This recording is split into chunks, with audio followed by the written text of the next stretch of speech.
Jamaican economy to contract by 11 to 13% in the December 2025 quarter, the sharpest decline since the COVID-19 pandemic. The last time the country experienced a similar downturn was between April to June of 2020, when the pandemic severely disrupted economic activity. PIOJ Director General Dr. Wayne Henry, during his quarterly briefing this morning, said the short term prospect for the Jamaican economy is generally negative, reflecting the impact of the passage of the storm. This outlook stems from the devastation which the Category 5 hurricane had on residential and productive assets, to include the housing stock, the electricity generation, transmission and distribution network, the road network, and water supply infrastructure. It is expected that there will be a significant fall in output and demand during the short to medium term. This outturn would end the 3 consecutive quarters of economic growth, which reflected the gradual recovery following the passage of Hurricane Beryl and Tropical Storm Raphael during the latter half of 2024. The extent of the damage from Hurricane Melissa is unprecedented and far-reaching, affecting all industries. This is expected to result in increased unemployment, weakened demand, and output.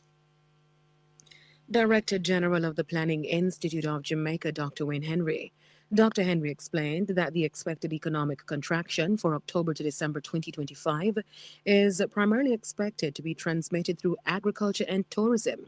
He said the 7 hardest hit parishes accounted for approximately 74% of total hectares of land devoted to domestic crop production, as well as a significant share of animal farming and export crops. Tourism is expected to suffer, with those parishes representing approximately 89% of the country's total hotel room stock. Dr. Henry said damage to infrastructure, the temporary closure of all 3 international airports, reduced capacity when flights resumed, and a Level 3 U.S. advisory issued in November are all expected to push visitor arrivals downward. For the fiscal year ending March 2026, the economy is projected to decline between 3 and 6%. However, Dr. Henry stressed that the estimate may change as more information becomes available. And the PIOJ. Blessed is the man that walketh not in the counsel of the ungodly, nor standeth in the ways of sinners, nor sitteth in the seat of the scornful. But his delight is in the law of the Lord, and in his law do we meditate day and night. For we shall be like trees planted by the rivers of water, that bringeth forth our fruit in our season. Our leaves shall not wither, and whatsoever we do shall prosper. Welcome to the Colin Bell Show. We're live on Portland Spice TV. Thank you for joining us. It's a pleasure having you. Well. My name is Colin Bell. I'm called me Shaka Fame. And this evening, we are getting some numbers. You know, we are the numbers people. So, based on the numbers that we have gotten, we're going to be talking to Ralston Hyman. We're going to be talking to Ralston Hyman. First time on the program. Welcome. Please make sure you subscribe. Click the notification bell. This is class around here. Econ 25.9. The IMF has announced that some 1.1 trillion or more will be available for the Jamaican government to deal with the recovery. Now, some people are saying, yeah, hold that. Hold what? A loan? It is a necessary loan. But a loan that has been brought upon us to a level where it never had to be. Never had to be there. Never had to be there. And you see, on this platform, and then say you have Power 106 from the RGR Communication Group, where Ralston Iman is a host. Real Business, weekday mornings, 9 to 11. Real Business. And you have people like Conrad O'Brien and Simon, that we have been looking at the numbers led by Ralston Iman, and him are the guru. And when we have questions, we ask him. And we have a problem learning, because that's where the major part of the problem is. People who do not know, don't know the figures, don't understand the metrics. They don't want to admit that they are lacking. Here, they don't want to admit. This announcement from the IMF could have been made 3 weeks ago, 2 weeks ago. And even the meeting still to have. The Prime Minister made the request. When you read the article, not the Finance Minister, the Prime Minister. So, we are going to rack up the debt. And the thing that the Andrew Holness-led administration want all this time a low debt to GDP. Paying off the loan faster. Paying on the loan, faster. Servicing the loan over the amount that was required. If we had paid the amount that was required, we would get the same treatment. But you know what's the difference? We could have spent over $100 billion improving our infrastructure. But we never do that. We left the infrastructure to decay. Because I want to remember, that up until 2023, every Jackman and Ginny woman across Bout Road, Labour Right and PNP when I cross Bout Road. Don't forget that. Our schools have not been improved over the time. Our hospitals have not seen improvement. In fact, there is a major squander taking place at Cornwall Regional Hospital. We say it's a squander. And we have seen other squanders. Instead of growing the economy, we see where the net international reserve have been squandered. We are close to $1 billion worth of intervention in the market.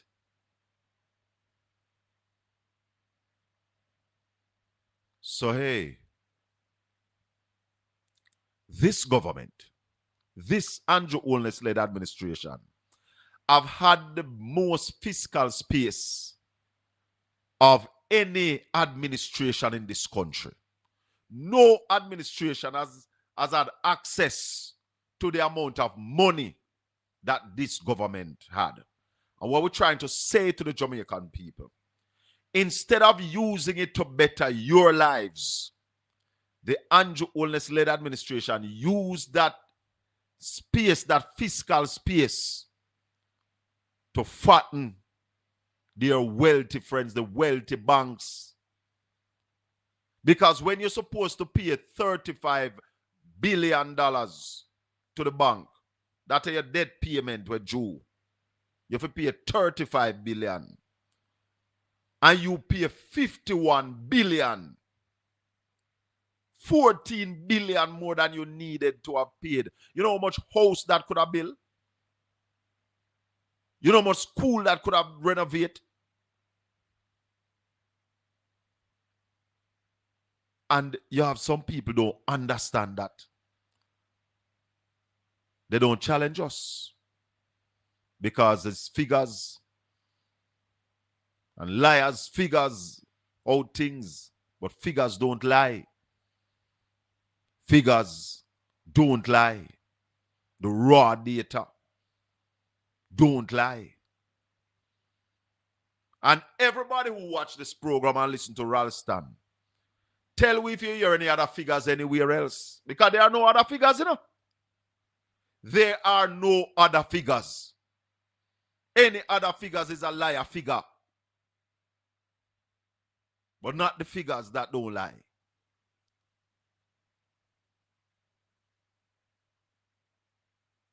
So,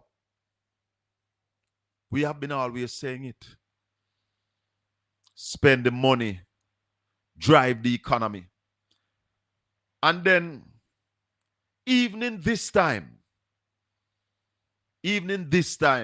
of destruction in 5 or 7 of our parishes, we see where the government is still pushing for imports. Pushing for imports. You're going to import 5,000 container houses. Why? We have an economy to grow, people. We have an economy that needs to grow now. All that money we are going to use to go buy the most, pump it in the local economy. Kickstart the economy down the west. Put people to work. And them thing that we are talking about, you know, when we say the government is moving too slow. They are moving too slow. And if you're not moving too slow, come talk to we, tell we, because what we see is where we are talking about.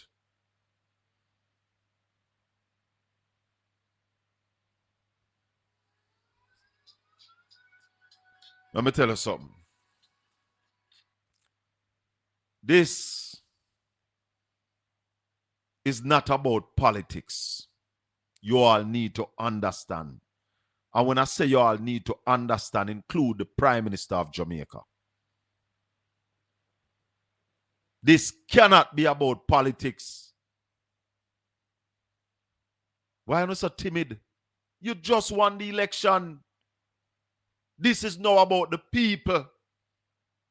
Listen to the criticism and act upon them.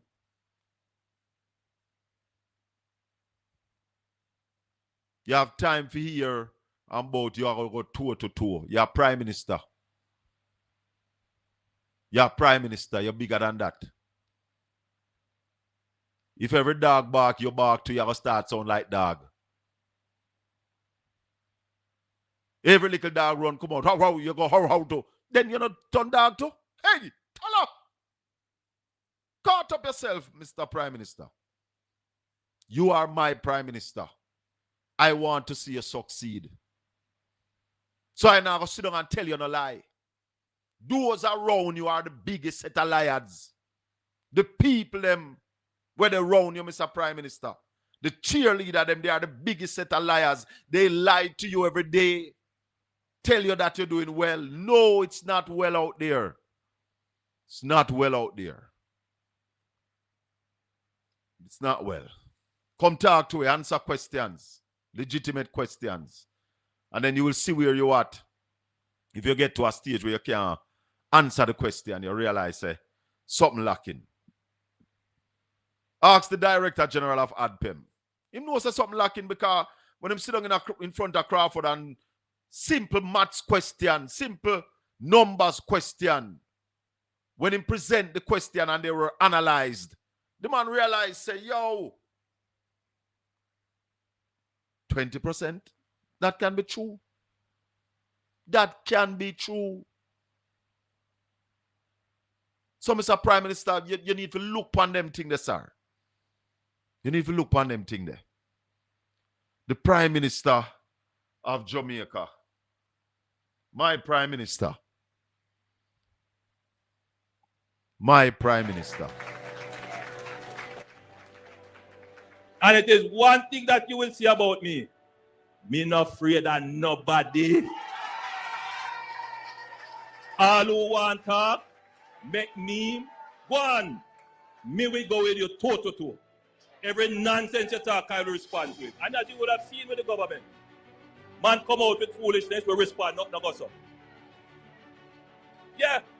So make them, and as many memes as they can make, I can make it too. So it's going to be war. Because we cannot allow the people who peddle nonsense, the people who tell lies, we cannot allow them to win. So we... Hello, good evening. Welcome to the Colin Bell Show. Nephew? How you do, my brother? I am doing well. How about you? Well, I'm not too bad. Great news, man. Great news. Yes. The World Bank today has announced that they have approved just $7 billion for Jamaica for rebuilding because of the hurricane. And the reasons for that is the confidence in which the world has in this government, the Jamaica Labour Party government, and rebuilding back Jamaica. So they have approved just under $7 billion for the next 3 years for Jamaica. Great news. Very good news. Very good news. Very good news. And Jamaica will rebuild faster than what we expected because of the government. The other thing I want to say to you, Colin. Yes. You come to mind today, me and some friends were discussing. What about you running the Port Antonio division for the Jamaica Labour Party? I think you will win it, you know. Nephew, there are more important things right now Yes. that we need to discuss because it is about 1.1 trillion Jamaican dollars Yes. that we're getting to borrow. Yes. That will bring our debt up to about $3.7 trillion. Are you aware of that? I saw something on social media today from you saying that that is what you're going to go to now that we're getting this money. Yeah. So you don't know that? Well, I take your word for it. I am not brilliant like you to calculate it to find that figure. So I grant you that you're correct. So therefore, nephew, what we must discuss now, because yes, I know if we need the money, we need the money. We more than need it. Right. So what we need to discuss now, nephew, yes, is the accountability yes, of spending that money. One. Well, the Jamaica Labour Party have a better record than the PNP in spending money in the interest of the Jamaican people. Under the PNP, you always hear about massive cost overrun and this, that. The GLP have done better on the PNP. Now, from time to time, Nephew. Yes, sir. Let me tell you something. If you see every PNP Prime Minister, Michael Manley, PJ Patterson, Portia Simpson Miller, Norman Manley, every GLP Prime Minister, you share a Buster Manti, Donald Sangster, Edward Siaga, Bruce Golding. You see, if you put all of those leaders together, yes, and add up how much money is perceived that they would have misangled and waste, when you add up all of that, this Andrew Holness-led administration alone beat them bad. So when you're talking about overspending and wasting and squandering the country's money, the two parties put together before Andrew Holness is child's play. Child's play. So don't tell nobody about the GLP are better stewards of spending the money. The GLP gave away over $100 billion to bankers and billionaires that we never need to give to them, that should have spent on the people of Jamaica, brother. You don't know that? Colin, you ever hear about a man named Omar Davis who used to be a finance minister under the Yes. CSP? Yes. You ever hear about that special window he used to have at the Bank of Jamaica? How much money go through it? Tell me. Where we're paying interest rate up to 100%, 80%, 70%, and that is what caused FinTech. You ever hear about it, Colin? No, I know that caused FinSac. Don't do that. I hear about that, but that was not what caused FinSac. FinSac had the government itself had no role in the cause of FinSac, because FinSac was a solution to a problem that was started under the Edward Seaga-led administration. It was things like a man borrowing 30 million US dollars and forgets him borrow it. It was things like loans being given with improper collaterals. And them something that caused FinSac to come about, because the government now had to go buy out debt from banks, the Eagle Merchant banks and the Paul Chen Young and them man there. Where did I run the bank them in at them time? They had them there something there. It was the financial sector, my brother, that caused FinSac, not the government. You're going to have Ralston this evening? Yes. All right, I want to listen to Ralston and his... But Nevio. Yes.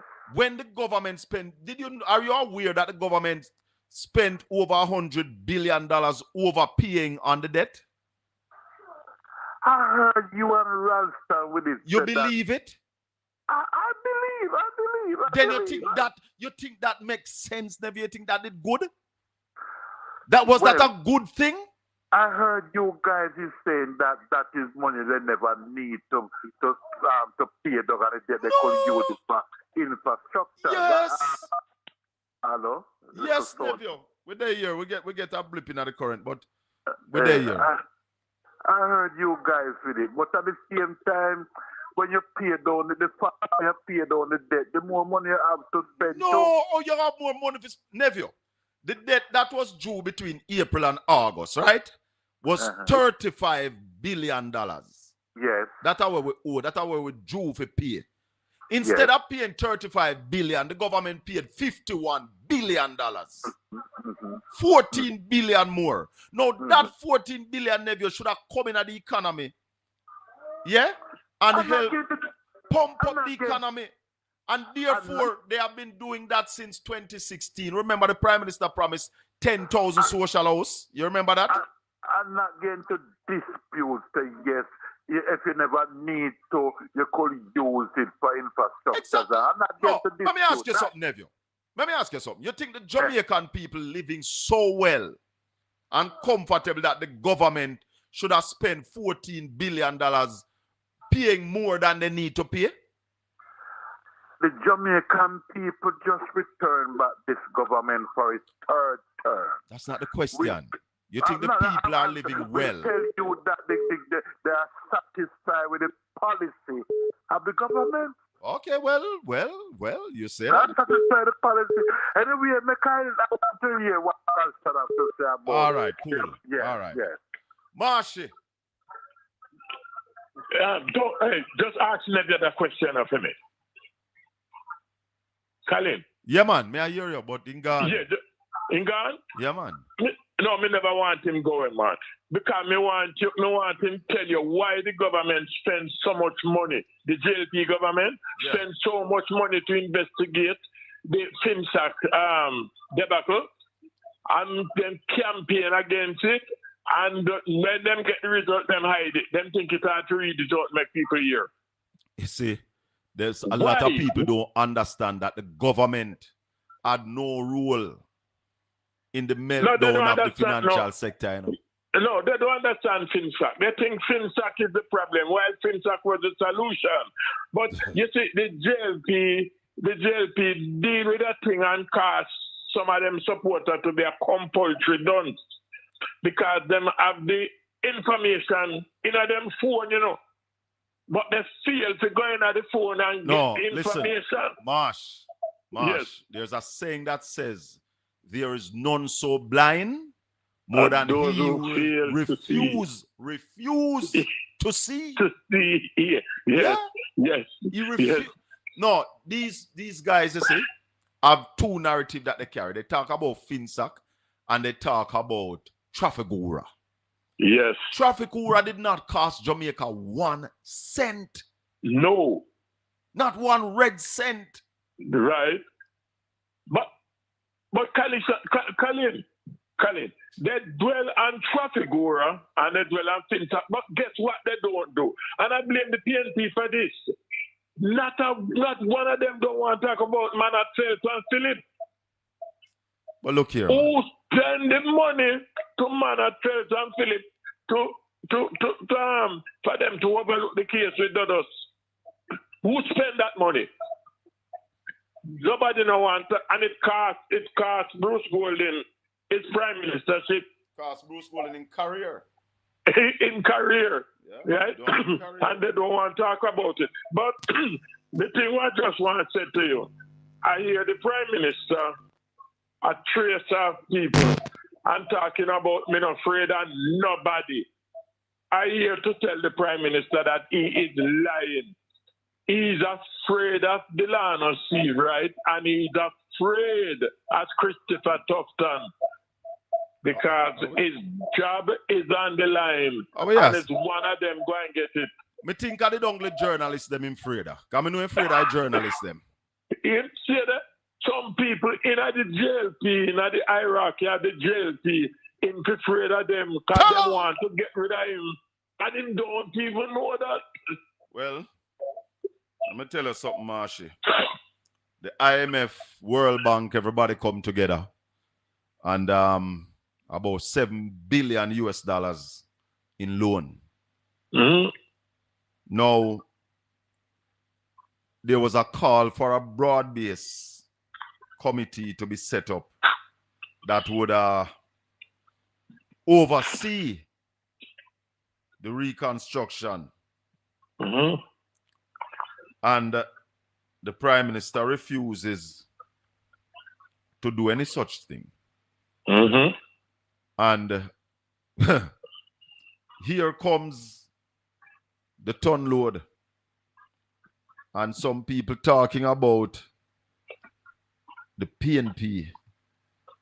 And I try and reminding them that the PNP don't have nothing to do with that money. No. That is money that is going to be spent by the government. Mm-hmm. And therefore, we as a people have a responsibility to ensure that that money is spent correctly. Accountability should be the word. Yes. So, those of who sit down and intend to play no part in advancing the welfare of this country, but believe that they should sit aside and agree with everything that the government says. Mm-hmm. It don't work that way. Well, look, Colin, you know, because I not say long. You know that when Kim Jong Un talking, you know, say if anybody from his party don't clap him, them could be assassinated. We never know that. What? When Kim Jong Un talking, they have to clap him. And if you don't clap, you have to say why. And you may not get to say it because them find a way to get rid of you. You have to agree with it. You notice Audrey Marks sit down there in the Prime Minister and just listen to hear whatever the Prime Minister says. Yes. And then just clap. She just clap. Wrong or right, notice she and notice others. Anything Andrew said, they just clap. Then just clap. Yeah, they don't get up in Parliament and they don't ask any question. They just accept anything. But finally, I'm asking the Prime Minister and his friends them, stop go around and tell the rest of the world behave to the rest of the world like it's everywhere in Jamaica. Melissa mash up. Melissa crash about 6 parish. I don't When think. Gilbert, No, I don't think him doing that. I've heard him say that all of the country no mash up. well, if him say that, I will apologize to him, right? Yeah, But the behavior when me I get, it sounds like a the whole place. Yeah, some place in Jamaica, and if I know to give Melissa blow, you know. You know that me lose life to about 10 minutes. About 10 minutes alone. Yes, about 10 minutes. Me, that Spanish town me live. So somebody from Spanish town must have listened. For the worst, it don't catch 20 minutes when me lose life. Okay. So I know everywhere Melissa, Melissa lick Jamaica. But not for the place, we only get a little bad weather. Yeah. Right? And we thank God for that, and we're sorry for those who get beaten. But me don't want to go on like the whole place smash up. I know the whole place smash up. All right. What do you think, Colin? All right, my brother. We have Raleigh on the line. Raleigh.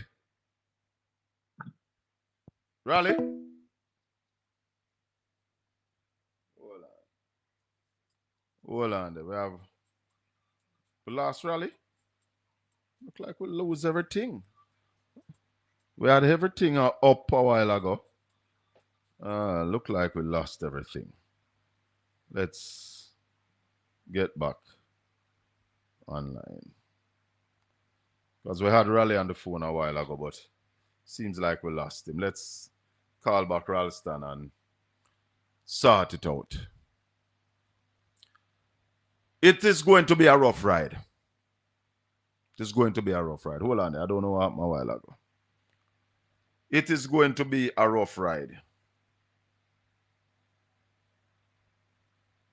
It's not going to be easy, but we have to survive.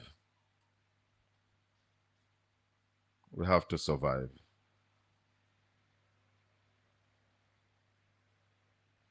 Raleigh, good evening. What go on, my brother? Yeah, man, we're there. We're there in tough times. Yeah, man. And rough times. Raleigh, what is going on in this place here now? How we going to deal with this loan here now, Raleigh? Well, I mean, we have to ensure accountability, we have to ensure transparency, and we have to ensure that it is used to rebuild the infrastructure and rebuild the country. We have massive loan, the biggest amount of money we have ever borrowed in any one period since we are borrowing money. Yeah, so very big. What was the largest before this? Yeah? What was the largest sum we have borrowed before this? During the great financial crisis, we borrowed 2.4 billion. So this is almost 3 times, 2.5 times. Wow.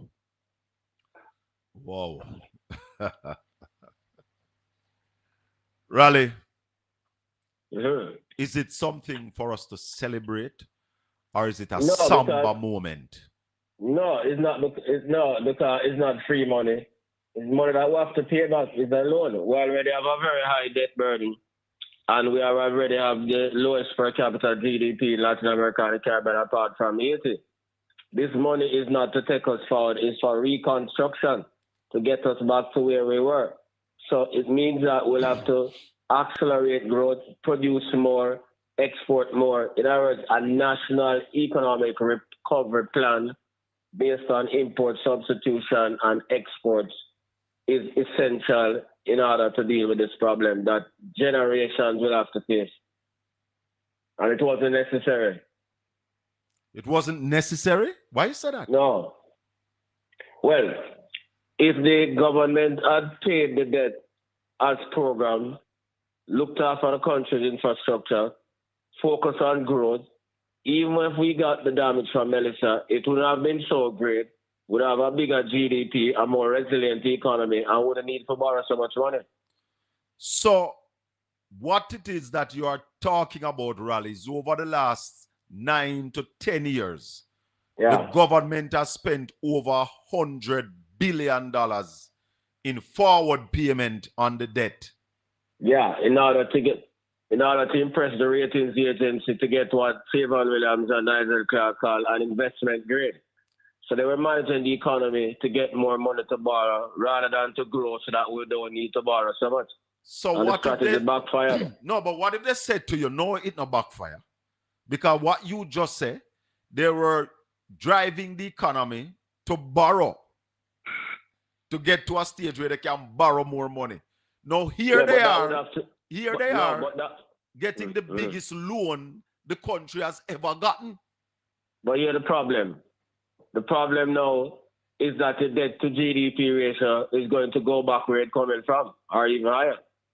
And we want the minister, I want the opposition to ask the minister tomorrow, what is the new debt to GDP ratio?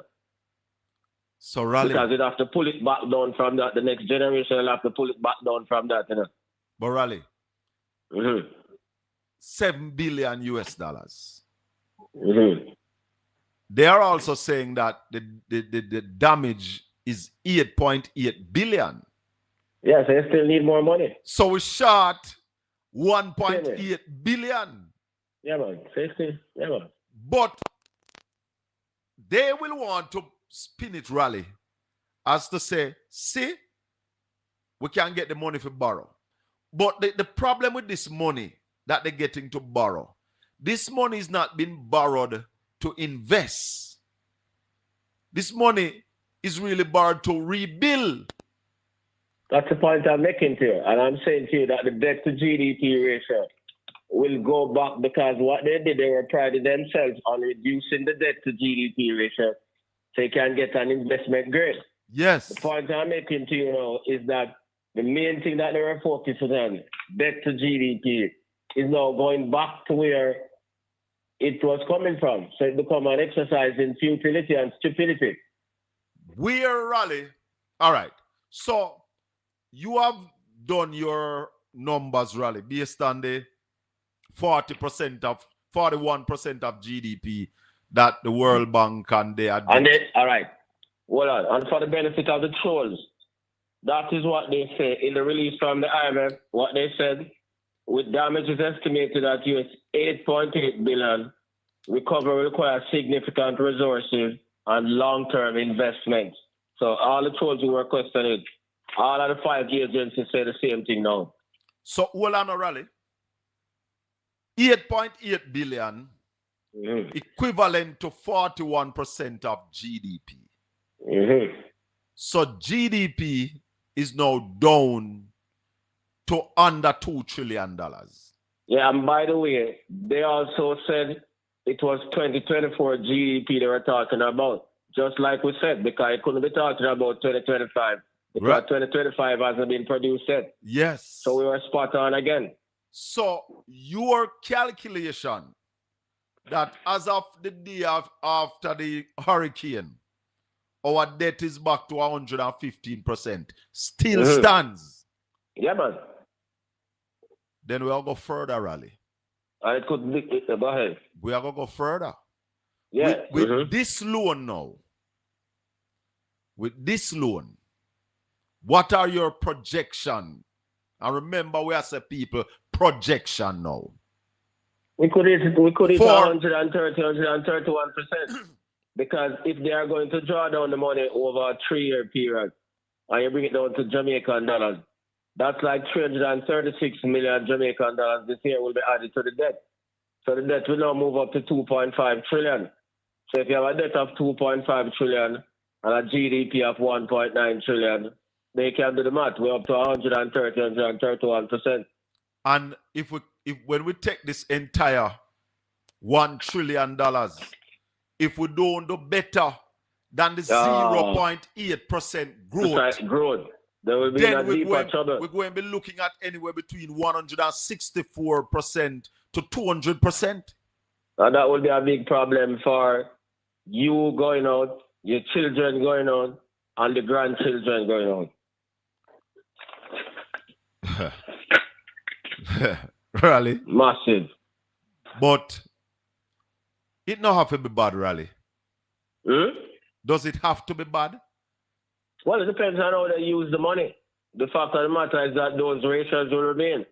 Yeah, so if you want to get the ratios down, you have to be growing at 5 and 10 and them kind of percent then. But when we had the space to grow, Raleigh, because I told the listeners earlier that no other administration in Jamaica has had the fiscal space that this Andrew Holness-led administration have gotten to That's spend correct. money. No other government never get the opportunity to do what this government could have done. By the way, that space was created by Dr. Peter Phillips, not them. Yeah, but them never understand it, Raleigh. And I said to Yeah, Neville, man. go ahead. Go ahead, man. Yeah, man. I You're right. said to Neville a while ago that if he believed that Jamaicans were living so good that you could overpay your debt by $14 billion in August. What was his response? The people go out and gave the Andrew Holness administration another term, Colin. Oh, Yeah. that was his response. Yes. Political response. You see, that is why we said to the people, Andrew Holness coward like dog. Coward. And let me tell you why I said that, Raleigh. You have constantly say, Mr. Prime Minister, 2 hours on the program. Yeah, man. Anytime, any Come day. talk to me. And I Monday, went, Tuesday, Wednesday, Thursday, Friday, Saturday, Sunday, any day, man. I said the same thing to him, Raleigh. And I said to him, I will even give you a caveat. I will not ask you anything about your Integrity Commission findings. We will left that for now because they are critical matters outside of your personal business. It is a problem, but there are other things that we need to talk to him about, Raleigh. Yeah, man. I give him the option for bring the governor of the Bank of Jamaica with him, bring Wayne with him, bring Favor with him, any one of them, all 4 of them one time. And you have some questions. We have questions. Yeah, man. We want to ask the questions and sit down and listen and then we want to challenge the questions, Mr. Prime Minister. That's why you're afraid. Because it's not a thing now where you're going to talk to it. You're going to speak with us. Another important matter. So when the trolls them out, when we tell us Favor Williams as a figurehead, she's not a real finance minister. You know who the IMF and the multilateral said made a request to them? Prime Minister, the most honorable Doctor. Right. Andrew Brogard. He's the Minister of Finance. Yeah. Somebody saying, note, the BOJ will more than likely to raise interest rate to help pay off that loan. If you raise interest rates that make the loan harder for pay, that's nonsense. Okay, so that it don't work, so. No, man, nonsense. That the higher interest rates, I mean, you have more loan payments, man. But Ralston, Mm. What role now does the Bank of Jamaica play in this? Well, the Bank of Jamaica, it will be managing the money from the IMF. So when the money come in, the BOJ are going to take the US dollars and change it out and give them Jamaican dollars. So and that is why the dollar appreciated by 15 cents today on the news.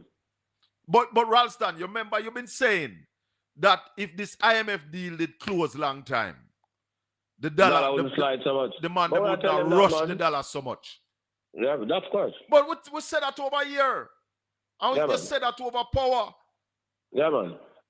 Because that would inspire more confidence. That's why the dollar appreciated today. By 15 cents. Yeah, man. So, how soon we going to start get them money, Raleigh? Well, when I get the details yet, we only get the announcement. So that's another thing. The devil is in the details, so we need to hear the details. That was just an announcement this morning. And the announcement is for the request. They have not met yet? No, we don't see no team come down yet or nothing. So, when this money start to come, how are we going to be able to track this money, Raleigh? Well, that's why accountability in the parliament is extremely important. No, but the money will go straight to the BOJ and then to the Ministry of Finance. Yeah. Yep. But them money don't want accountability because this is where now that oversight committee would have come in, right? Yeah, but one thing is when the IMF and them on the lens still, them have them people down here, so they will make sure them track their money. Yes. Yeah, but you still need the broad-based committee like EPOC. Yeah, that's why Peter Phillips was successful. Well, then not say them have the financial oversight committee, you know, I saw it name? The fiscal commissioner. Fiscal commissioner. Yeah. Mm-hmm. So them not supposed to do that job? That alone can't do. Why? Because the fiscal commissioner merely will track the fiscal accounts and see whether them have deficits or all that out.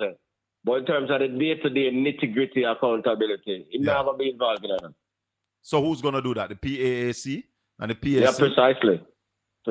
So they will have to do that. Yep. The whole thing about man, I definitely going to ask Raleigh about tomorrow what we expect from Fayetteville and what some of the questions we want answered. But Raleigh, as far as you're aware, the data collection for the people affected by the storm and all of that, has that been completed? Not to my knowledge. That is where one of the problem, I see one of the major problem. The collection of data on the ground. Yeah. And therefore, how can the government be patting themselves on the back when not even the simple data, they don't put a task force? I've been suggesting to them long time, bringing some of the teachers them down there when now work, bringing the call center workers who are out of a job, the hotel workers, put them in the ground, collect the data. 5 days. If you put 2,000 of them on the ground, 5 days, you don't reach everybody, bro. What are we upon? Yeah, no, this argument, Ralston, about the government collecting 900 million and how much million US for the storm and have not spent any yet. Did you expect the government to be spending out of that money already? Well, that is why the people are saying that the response has been slow. Because you should be spending that money to do some other things and bring more relief to the people. So it speaks for itself. But or could it mean that the government has been, as they say, they have been spending from the council fund and then you can recoup from that, but still them can't tell we how much them spend from the council fund? So that is one of the questions that is supposed to be asked in Parliament tomorrow. How much money have been spent since the storm? Yeah, man. Before we go to the questions, Raleigh, what do you expect to hear from Fayetteville tomorrow? Well, what we want to hear from her, the first thing, is why is it that you have been missing in action for so long? Secondly, are you the finance minister or is the prime minister the finance minister? Because he's the one who the IMF said applied to them in their release, which is normally the work of the finance minister. Third question, what is the new debt to GDP ratio? Precisely. Next question, when is it that we're going to get the details of these arrangements with the multilateral agencies? So, fourth question, what is it that you have been discussing with the Jamaica Bankers Association and the BOJ to provide lower interest loans to members of the business community who have been affected by the hurricane? Those are the things that we want here. What is the National Economic Recovery Plan? And how all these assistance from the multilateral agencies fit into that? Those are the questions we want here. Next question, is it that you're going to use part of this money that you get from the multilateral agency to provide the full funding for the JPS rehabilitation program? Those are things that we want to hear. Are you prepared to give the people an extension so that the external partners, Marubeni and Korea East West, can raise some of the money cheaper on the international capital markets? What about asking her, Madam Finance Minister, hindsight now, do you agree that paying on the debt faster, servicing the debt faster than you needed to? That will be a part of the question with what is the new debt to GDP ratio. Yes, so do we agree that the government erred? And then, answer. And no, man, them all blew up. And here them all blew up, right? And said, and that's why this happened. So one of the questions that must be asked, when you pay your debt on time, pay the full amount on time, or you overpay the debt, what difference it makes in your credit ratings. Mm-hmm. Because does it really make a difference? Well, it makes a difference only if you find yourself in a situation like that where the entire place was destroyed because of the infrastructural damage. And now all the ratings agencies are changing their outlook from positive to stable and putting everything on ratings watch negative. That's what the question we want to tell the people. Yes. What the agencies mean when they put you on a ratings watch negative. You need to answer that question. That is a good question that you need to answer. Yeah, man. Mm-hmm. And twin with the paying off the debt, we must remind them, that up to 2023, 2024, everybody was balling for bad road because the entire road infrastructure was left to deteriorate terribly. Yeah, man, and hurricane showed up that. Beautiful. Mm-hmm. Which other question that must be asked tomorrow? I think those are the most relevant questions. We need to get the answers somewhere. So don't we need to ask her you ask her the economy plan, but don't we need to ask about growth? How are you going to grow the economy now? Well, that is a part of the National Economic Recovery Plan. What growth rate will allow us to get the debt to GDP ratio down back to 60%? And how long, based on the additional debt that we're taking on? But what is your projection? Raleigh, somebody must also question about this, Her growth projection was what, 1 to 2%? Yeah, that can work again. So if your growth projection was 1 to 2% with 14 parish firing, and now you have only 7 parish firing maybe for the next 8 months to a year, how are you going to get that growth, even that growth, plus more that is needed? Yeah, man. But Raleigh? All those questions are relevant because you carry a higher debt load now. You almost have $1 trillion more in the debt load. Are they willing, Raleigh, to now turn to the culture and the creative industry to see growth? Well, the question of ask her if that is a part of the National Economic Recovery Plan.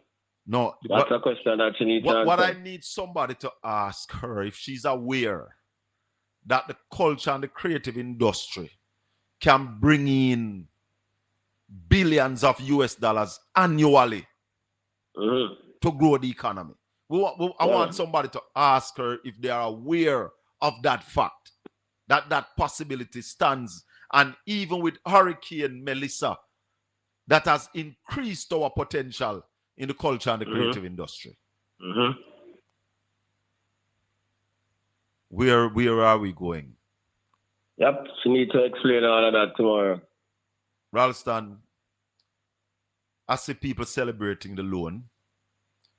I think it's but we have to remind them that a loan is a loan. It's not a gift. And you don't want to take on unnecessary loans. You can celebrate. You can celebrate a loan in a rally. If you're getting a loan to do an investment that you believe is going to do wonders and make you big profits, then you celebrate that loan, don't?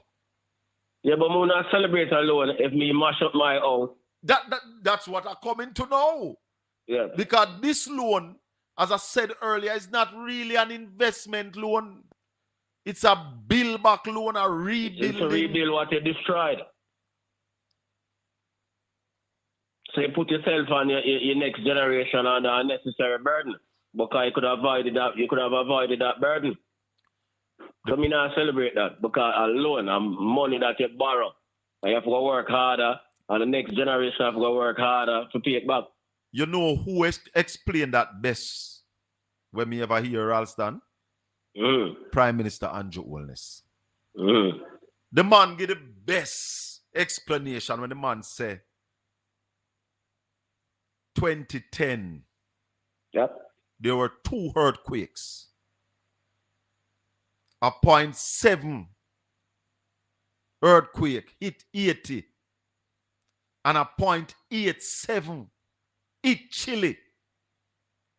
The Prime Minister said less than 800 people died in Chile.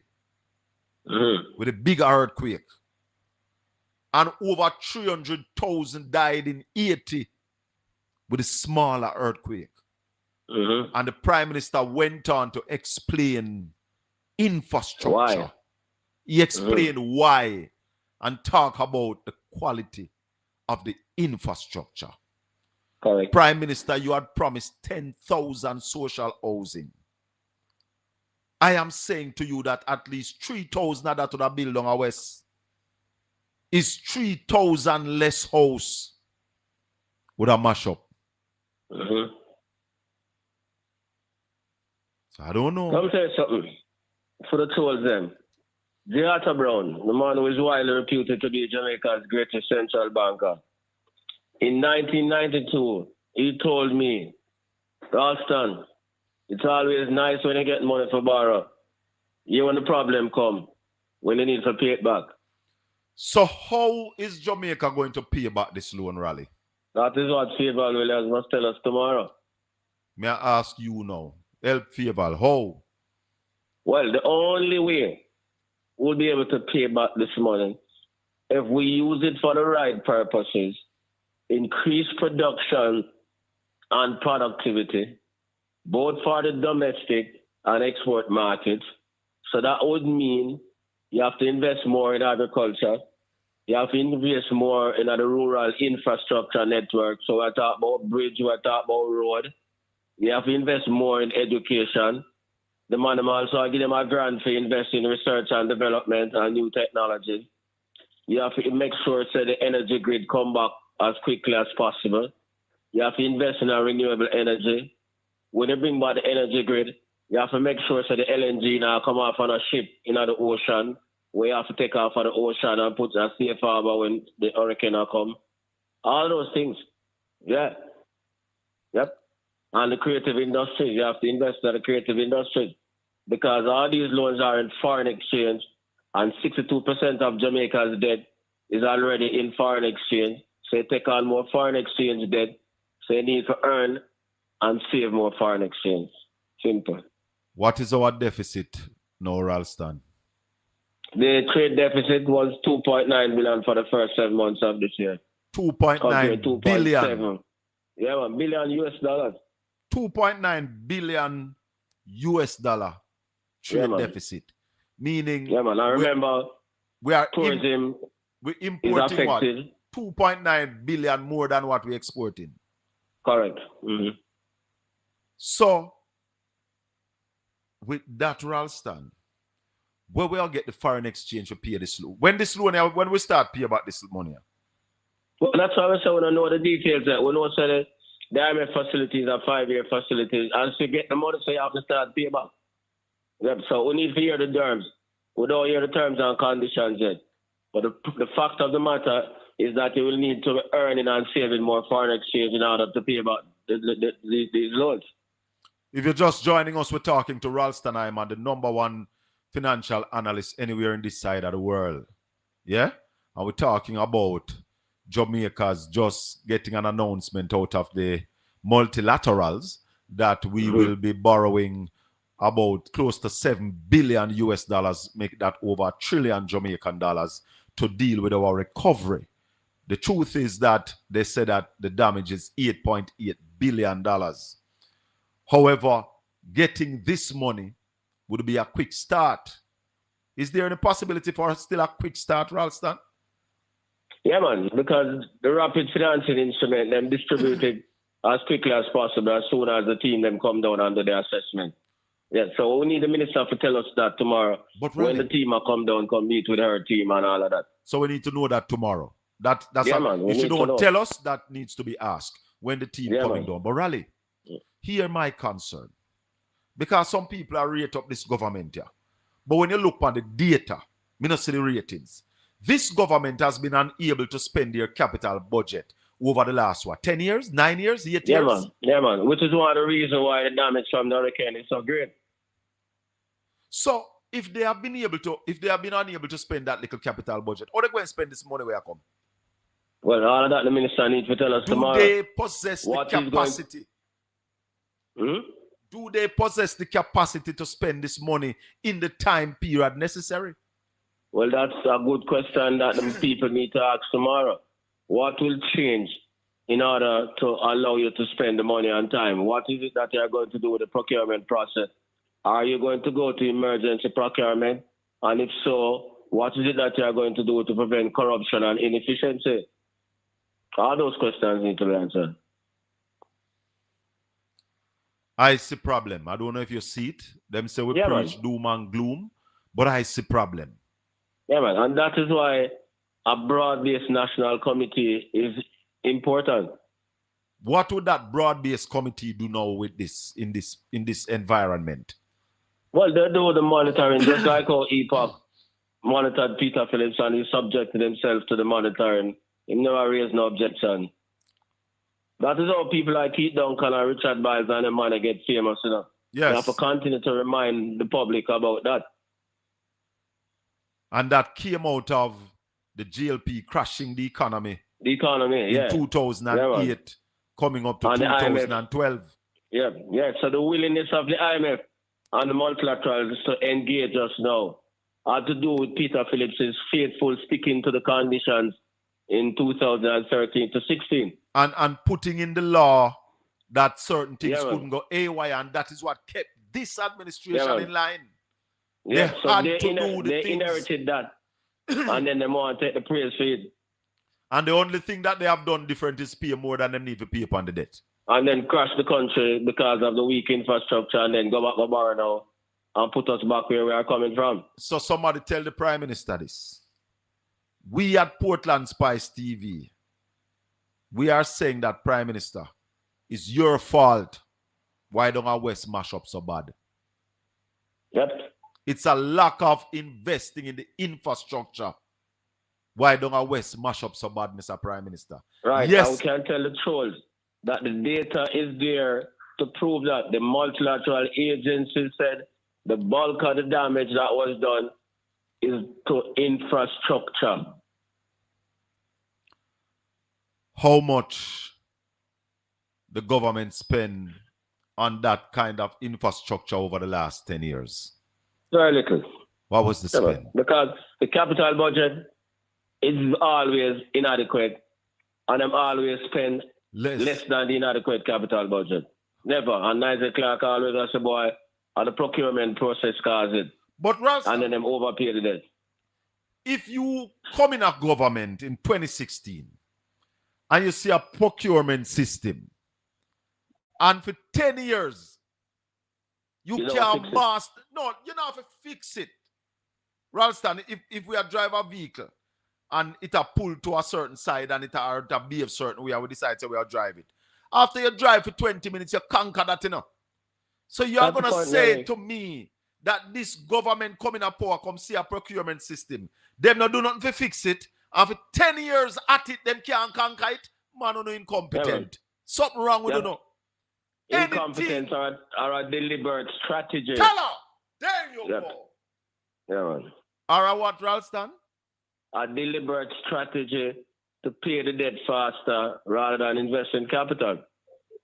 And then when you pay the debt faster, Ralston, you're paying off the bankers, which some of them are local bankers, don't? Yeah, man. Does that look good, Ralston? For you paying off the banks? Well, the hurricane came and showed that it not look good. You see the devastation. But something else funny about it that I have been looking at all this time, you know. Every time we talk about this argument here, the Fitz-Jackson bill come back to me. Yeah, man. And then the other day, certain utterances were made by a banker who say, them are, the central banker push too far, push down the regulation them too fast on the banks. Yeah, man. And then remember, the central bank has lowered interest rate and the commercial bank, them not budge. Yeah, man. Remember that man. Man is also a JLP senator. But Ralston, when Fitz-Jackson went to the parliament and said, every man vote against it on the opposition, on the government side. But I want to tell the people what Fitz-Jackson wanted. Fitz-Jackson was saying that the bank should not charge us a fee to deposit with money in the bank. Fitz-Jackson was saying that the bank should not charge us a fee to withdraw with money from the bank. Jackson was saying that the bank shouldn't charge you a fee to check with balance. And that Jackson that's saying, Yeah, and why I'm saying that? The reason why I'm saying that is that banks in Jamaica have the highest spread in the world. The difference between the lending rate and the deposit rate. So what the man said, that money should have come out of the difference. But the GLP MPs, every man vote against him, voted for the banks. And I've been saying this to the people of Jamaica. How can you all be going around and praising a set of people who voted against you? Every time you look by your bank statement and see the costs for a lodgement and the cost for a withdrawal, the GLP insists that you pay that when they could have said no. Yep. People don't talk about these things, Raleigh. These things don't get talked about. Them things. And then people run off their mouth and say who this and who that. Yeah, man. They're just being emotional, partisan rather than Jamaican. My God. Well, Raleigh, tomorrow is a day that we've been looking forward to. Yeah, man. Why is what favor are going to tell us tomorrow, Raleigh? Tell us again. The same thing we just talked about. What me want to hear her talk about? Because I don't want she tell her what she want to tell me, and then I answer a question, and then them turn off the mic, them and all of them things. The question she must answer. Why is it that you have been missing in action for so long? Are you the finance minister or the prime minister is the finance minister? Because normally when those things are done, the application is made by the finance minister and the governor of the Bank of Jamaica. Yes. We have experience in them today, so we know that. What's the new debt to GDP ratio? What's the economic recovery plan? Is it that you're going to use part of the money that you get from the multilaterals to put the full rehabilitation necessary for the JPS grid? You see that question, Raleigh? You see that is one that must drop, Because let me just say to you, I spoke to Philip Paulwell Saturday morning. And one of the things that Philip said Saturday morning is that JPS is not going to source a dollar. Because the majority shareholders, they can't. What Philip is saying, with 2 years left on JPS license, man. Why them would can't get money to borrow. JPS? Them not gonna share. No, them not gonna do that. But when they say JPS, you have to remember, say the majority stakeholders and government is a stakeholder. Yes. So the so Marabines and the East-West will not go look no money. No. So they can't get money for 2 years. Yeah.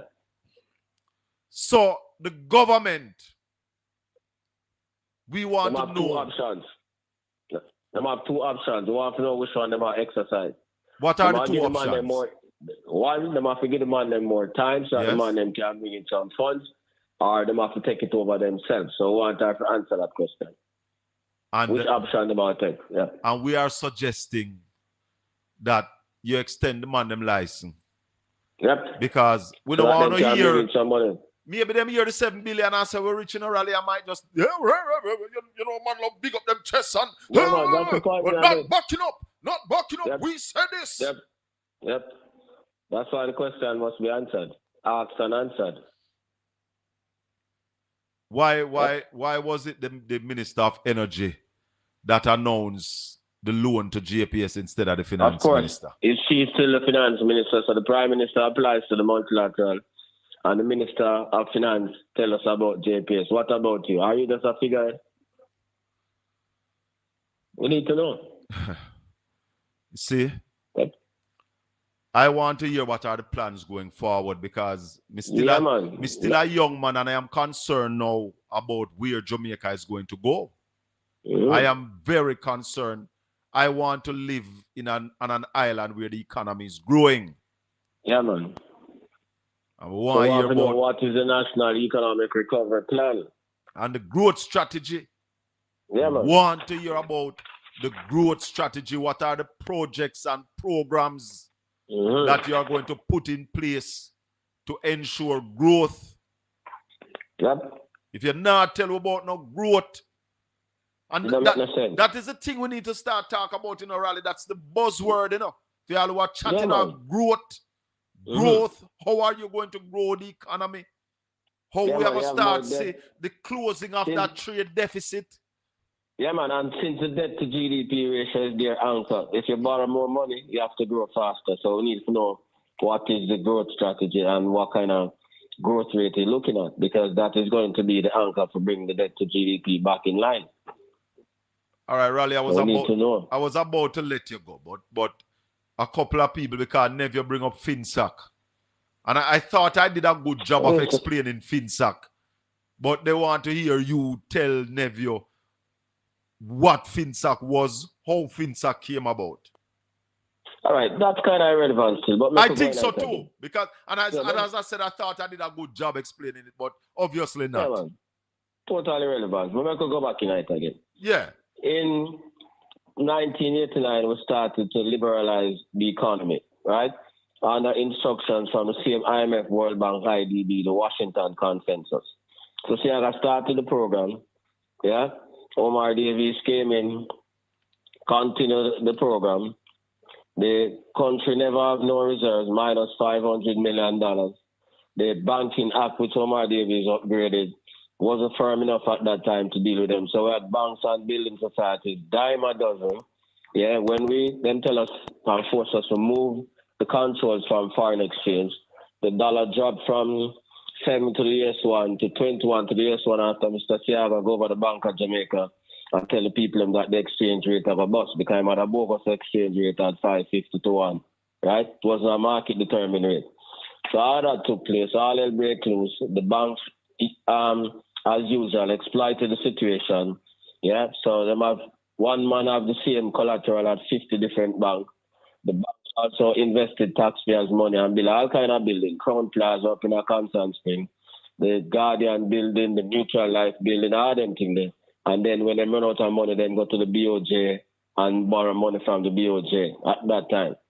So we see it started with Blaze Trust and Merchant Bank, Desmond Panton, then we see Central National Bank, then we see the Eagle Group, all those things go down with a whole lot of the Bank of Jamaica money because them tie up the people's money in a building. When they put your money in a bank, right, you have different kind of deposits. You have demand deposits, which means that you can't put my money there so now and come back for it the next 10 minutes.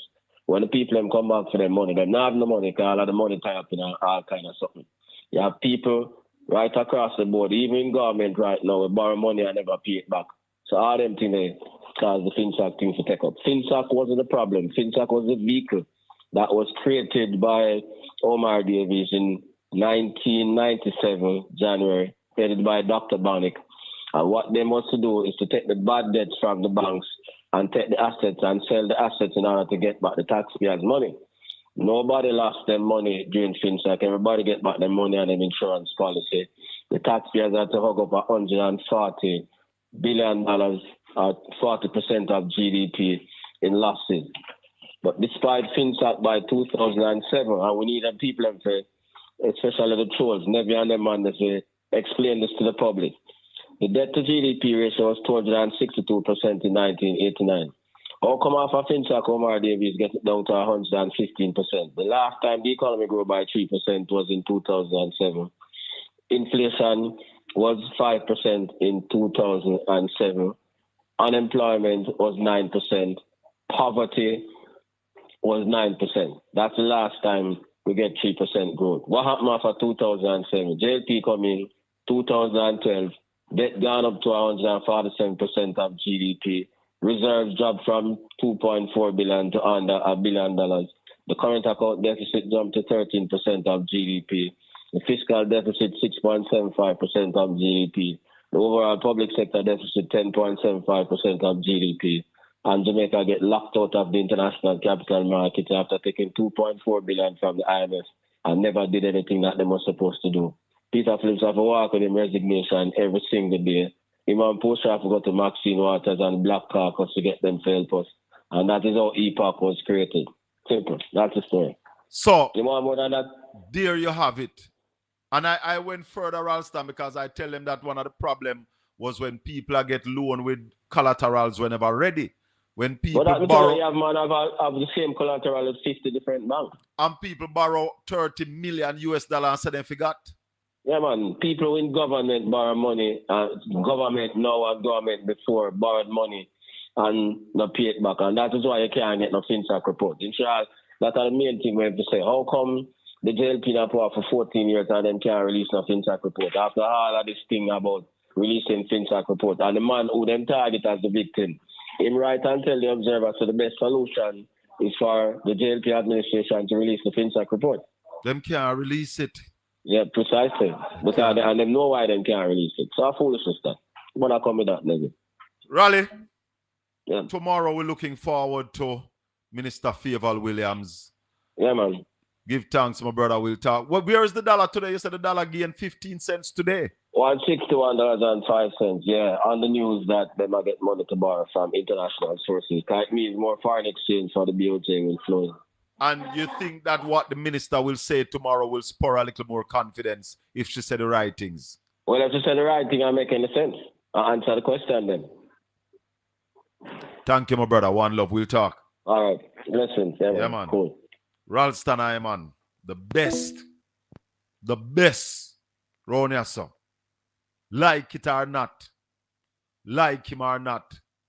There's nobody better around here than Ralston, I man. When it comes to analyzing the economy around here that we really need to analyze from time to time and ensure that we are keeping the people honest. Keeping the people honest. It's critical. Hello, good evening. Welcome to the Colin Bell Show. Hello? Hello? Good evening, Mr. Bell. Yes, good evening, sir. Yeah, I wanted to ask Mr. Harmon a question, but you tell him off. What is the question? Let me write it down. Yeah. I want to ask all the excitement about... Hold on, caller. You have me on speaker? Take me off of the speaker. No, I have been on... Yeah, man, take out the headpiece because it made the thing sounds very hollow. Go ahead with the question. Sorry about that. Yeah. Go ahead with the question. Yeah, the excitement about the insurance. Yes. I'm not thinking about that no more. The insurance money at chicken feeding. Oh. The insurance money at chicken feeding, my brother, to what we need right now. Yeah, because I was wondering, what happened there. All the excitement about that. You see, GPS I take with that from way. Oh, man. GPS, the government has already confirmed that they offered GPS 150 million US dollars in loan, 24 billion Jamaican dollars in loan, while GPS needs 60 billion dollars to restore electricity to the entire island. And all right, we are challenging all of the GLP trolls them. All I know where I run off on the mouth. Call this program and let's have a reasoning. Call, no disrespect. I will give you time to speak. Well, really, I'm not a party supporter. I'm a Jamaica supporter, so, and I want the best for my country, Me going to politics to help Jamaica. That's why me get involved in our politics. Because the only way you can help this country. That. Yeah, I appreciate that. Somebody says, Shaka. Anyway, thank you. Blessings, my brother. Thank you anyway. You're listening. 876-804-7072. Shaka, the finance minister will not be able to answer any question because the prime minister is going to write the topic to discuss. But she's going to be speaking in a segment called Statement by Ministers. And they turn off the instrument in the background. And the other members of parliament, especially from the opposition side and backbenchers, will be able to ask questions. Go ahead, caller. Good evening again, Colin. Good evening, listeners. Yes. Blessings. Colin, with Yes. this money, borrowing 3 times what has ever borrowed before, there must be questions asked on how this money will be managed. And PMP must not let up on all the necessary things that must be in place to It is. so that accountability can be adhered to with this money being using, because remember, this is gonna take generation to pay back this money. You better know. And by their fruits you shall know them. And we know the fruits that the government has bear. They're not good fruits. The sticky fingers. And this is why Jamaica is in the mess that it is in right now.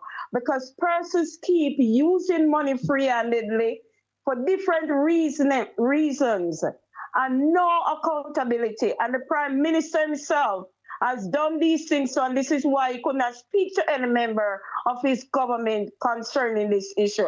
And we cannot sit idly and allow something like this to happen again. The eager eyes have to be on them, whether they want it, yes or no. And we don't care if they want to fly up like cockroaches.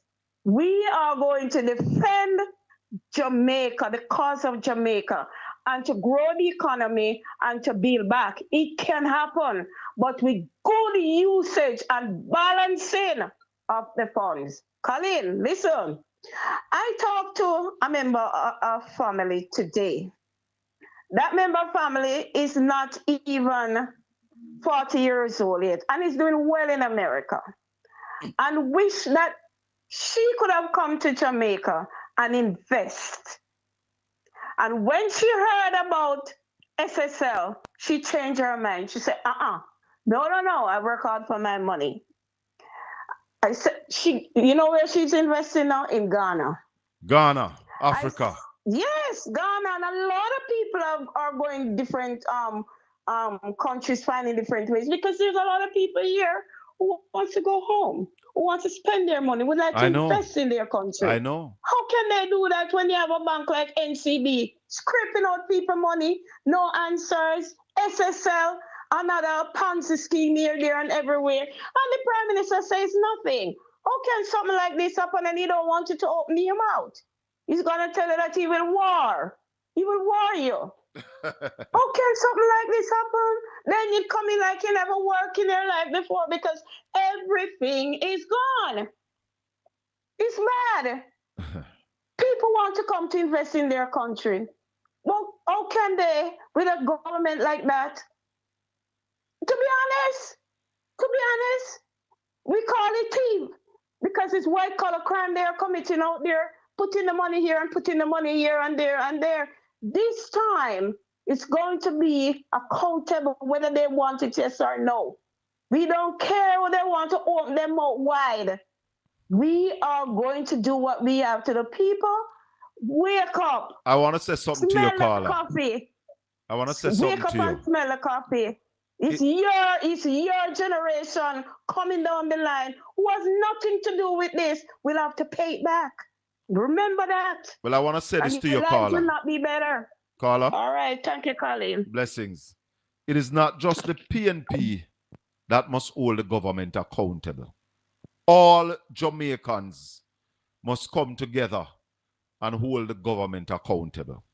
I want to make an announcement at this time to all and sundry that if you had planned to come to Jamaica and you had planned to go down to the west, don't change your plans. Come to Jamaica and come to Portland. Portland is open and we have lots of natural attractions here. Come to Portland, you can go to Boston Beach, it's open every day. You can go to Reach Falls, it's open. No, I think there's a day when Reach Falls is not open. But except for that one day of the week, Reach Falls is open. Rafting on the Rio Grande. It is awesome. Come to Portland and go rafting on the Rio Grande. Come eat some jerk pork up at Boston. Boston Beach is $500 to go in. from 10 o'clock until 5 o'clock in the evening. After that, you can go in. Also, the Blue Lagoon, you can go visit the Blue Lagoon. Just that the boat ride is not back yet, but I was told by the MP that he's working on getting the boat ride at Blue Lagoon back up and running, because the man who used to sail the boat down on the sea, they were stopped from sailing the boat and the raft on the sea. Nobody now asks me about that. Yeah, the man them down at Blue Lagoon people used to go and them go up on the raft, and the man them raft them down to Pelou Island and back up. That has been stopped for a couple of years now. Yeah? But the MP tell me say I work on it, because that is an attraction that people loved. It's an attraction that the men at Blue Lagoon used to make good money from. I was also told to tell you that None Such Falls is up and running. If you are an hiker and you love nature, None Such Falls is up. So we're inviting the world to come to Portland. And it's an easy drive up to Bath Fountain down at St. Thomas, where you can go down a bath, go get dip in the mineral water. I just want to say to the people in my Bath Fountain, on a behavior, a turn off people. So, me ask the item up a Bath Fountain to tone down the aggression and the rushing of people when people come to, so how the raft man them to make money. Yeah. You not ask me about that. You ask me about Boston Beach. Boston Beach is open to the public every day. Clean, nice. We provide proper bathroom facility. We provide shower, a clean environment, lifeguard. All there at Boston Beach. The man them used to sail them raft, go down the channel there. Proper money them used to make. That was stopped. That was stopped. Who stopped them? The powerful. The powerful. Hold on, but I'm not tell you about all of the attraction them. You can go up to Moortown. Go get a taste of the maroon village up there. And that's one of the things where we want to build out a proper maroon village in Moortown. It's a proper attraction, but remember now, up that side you have the Blue and Drancro Mountain Range. We need to get back the tour through Buff Bay to Blue Mountain, so it doesn't have to be any spill out. And we're calling on the Minister of Tourism to start selling Portland on the ships that are coming to Ochi and Falmouth, because when the road was in worse condition, buses used to take people from the ships in Ochi to come rafting on the Rio Grande to come do things in Portland. All of a sudden, to stop that because whole heap of things make up. Bring back Portland in the thing, Mr. Tourism Minister. We have attractions. Not sure what is happening with Somerset Falls right now, but I'm going to find out the full detail on Somerset Falls. So come to Portland. We are open.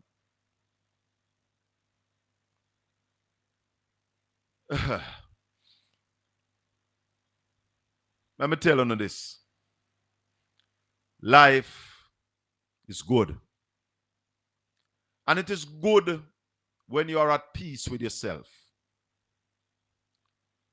We know, and it's a real recognized real, Ralston and myself, Simon Kraskill, Conrad O'Brien, Winfred Rattigan and all of them man there. A good we want to see for Jamaica. We want to see good happening at Jamaica. We want to see Jamaica rise. And I'm saying to the Prime Minister, the Minister of Tourism, the Minister of Commerce, Minister of Culture, that the culture and the creative industry, the culture and the creative industry and our creatives here have the capacity to grow the Jamaican economy. You hear me? We have the capacity to grow this economy. And what I will tell you, the fastest way I see this economy can grow right now is for major investment in the culture and the creative industry. That will bring the kind of US dollars into the Jamaican economy. Mr. Prime Minister,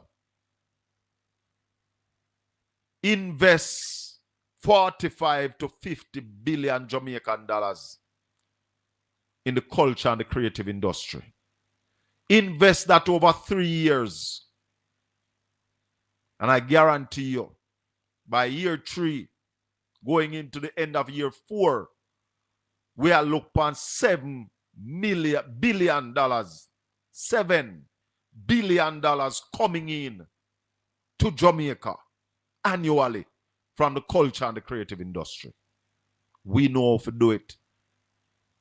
And that's in your that can happen in this term, Mr. Prime Minister. And then 10 to 15 years after that, we're looking at $30 billion annually coming in from the culture and the creative industry. Up to 2022, Mexico was making $15 billion. The United States, $750 billion from the culture and the creative industry. The United Kingdom was making 120 billion pounds from the culture and the creative industry.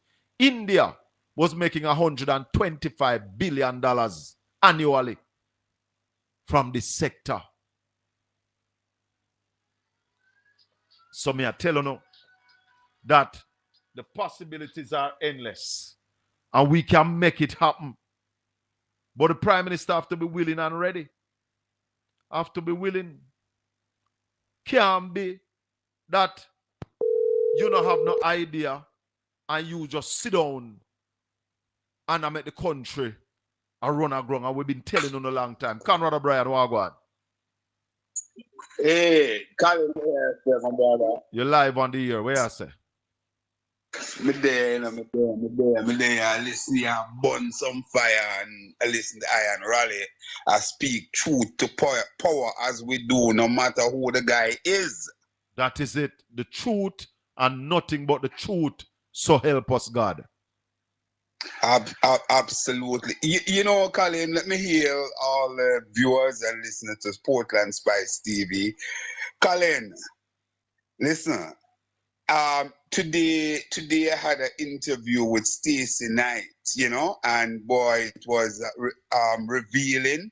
A number of persons called Colin and both on or off here and said, boy, they really benefited because they weren't aware as to the information. I must tell you that even one of your regular caller actually called me and said, boy, he thought that once the court said that, you know, rule in favor of Buck and the 8, then it would be over and the Prime Minister would be out of Parliament. But it couldn't be. It couldn't be. The thing in the court is an appeal from the election court, from the election petition. Yeah, so if the court rule in favor of Buck, it goes back to that court to do what that court must do. Absolutely, to the election court. But that's the point I'm making, Colin, that what we seek to do, you know, is really give information out there, because somebody, and this person, I would not describe him as a novice, so to speak, but in truth and in fact, he weren't aware. So can you imagine how many people, and I must confess, a lot of people believe that this is how it is. So I just said that in passing, Colin, but the real question that I really wanted to ask Raleigh and to put out there so that people can mull over it. The devastation that we have seen of Jamaica through the lack of investment of the government in the infrastructure. Who benefited from the over-aggressive paying down of the debt? of Jamaica who Obi, really and truly you see, benefited from that. We know for sure you see that that question, it was Obi? something. You see that question? You see that question? Yeah.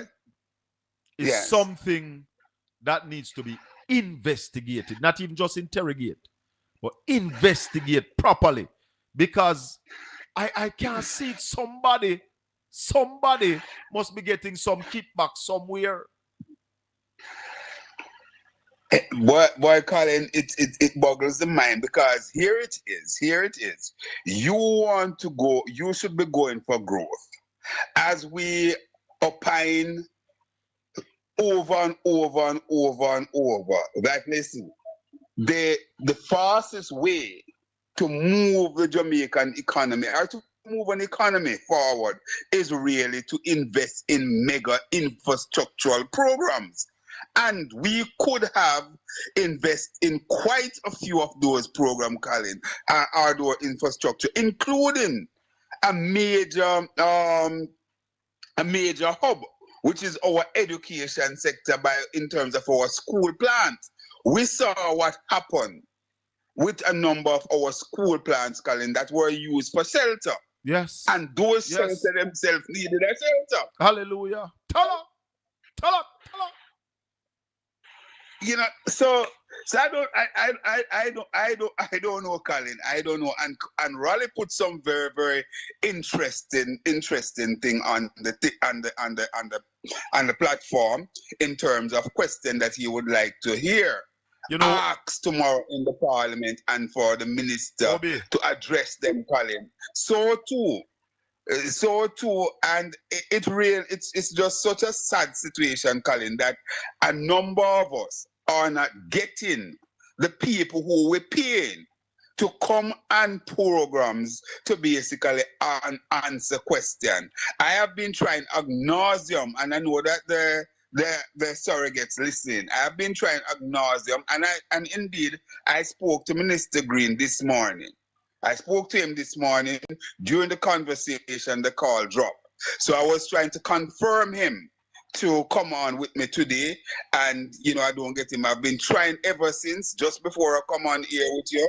I have called him. I haven't gotten through to him. But I believe, Colin, that right now, there are some serious questions that needed to be answered, Colin. Because here it is. We have a number of farmers who their entire field was destroyed. However, in some part of the country, their homes weren't damaged, really, too tough, but the fields were basically torn apart. How many of those farmers, small, medium, or whoever, how many of them have we now 5 weeks on after Melissa start to rehabilitate? So we could even see, for example, vegetable back in the on the shelves for say the Christmas season. How many of them? Obi. Those are some questions that we want to put. Yes. Let me show you something. I have been on the ground here in Portland, and the amount of people who have begged me a bag of fertilizer. That should not be the case. Rather should be on the ground in places like Portland where we say we not get a whole heap of damage. Right?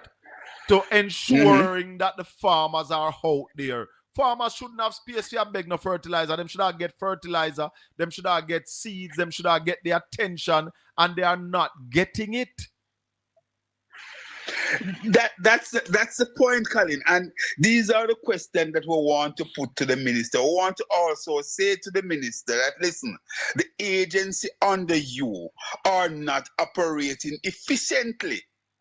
Is it because they have not been given the resources to operate efficiently? And I'm talking about the agency that you just mentioned, RADA, for example. Yeah. Because if RADA have nothing to give to the people, they can't give anything. So we want to ask the minister, what is the situation there? What's the lay of the land? This is it's simple information we want in a Colin. Let me tell you something. We want information. Obi, one of the questions. Yes, sir. One of the questions that I want somebody to ask the minister tomorrow. Why would the Jamaican government in this time be importing container houses into Jamaica using money that we could use to kickstart our economy by building concrete houses for the people we intend to build houses for. What sense does that make in a time like this, that we're going to strengthen somebody else's economy when ours need that kind of input? Why would we do that? Excellent question, Colin. And I must say that for those of us who have to look at the paper or, choose to do so, the front page of the Gleaner today, the president of the Jamaica Master Builders Association, Mr. Mullins, he weighed in. And they are basically, the Jamaica contractors are basically asking for a piece of the pie with these container houses, and they want better and further particular as to how our local builders are going to be a part of this. And it's a glorious opportunity, in my view, Colin, to basically pivot from the container houses and really and truly bring in our builders association and so on, and get real house, permanent house on the ground for our people, Colin. We are joking, and again, I am saying this, that I am not saying that the opposition not doing their work. As a matter of fact, I think they are doing their work. But Colin, I believe that we can see a little bit more stridency, and I believe some more, much more punching and pointing questions need to be asked in the parliament. And I'm watching tomorrow to see if we will get that from the opposition. The opposition is 28 strong, and they must stand up and be counted in a chorus. Pointed questions should be asked tomorrow. Everybody know that is the finance minister coming. So we expect to see Julian in full flight. Full flight. And we know he can. Putting we know the he questions can. here. He can. Because, Yeah. Obi, it pains my heart to hear people defending container house. And it seems to me like these labor rights will defend any rubbish that the government put forward. How could you at a time like this miss an opportunity to spend 10, 15 billion dollars in those areas that have been affected to ramp up the economy, give the people hope, bring life, spend 10, 15 billion dollars in 3 months in there and lively up at the place? You want to send that money to somewhere else to buy container house that the Prime Minister says some will last 2 years and some 10 years. What garbage. Loan up a chuck and go dump you out. Colin. Hold on there, Obi. Hold on, Obi. Let me take a call. Go ahead. Let me take another call here. Hold on.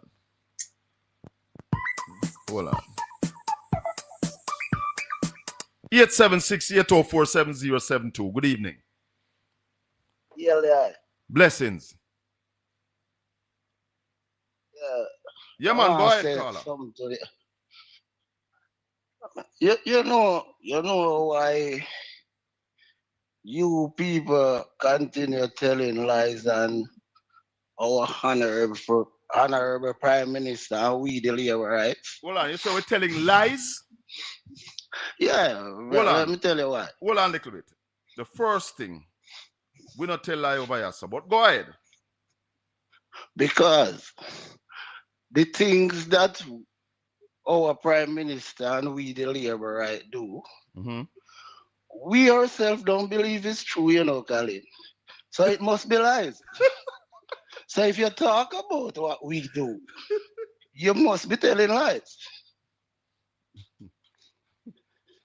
And the reason why we are going to do the hold on, caller. Hold on. Obi. Hold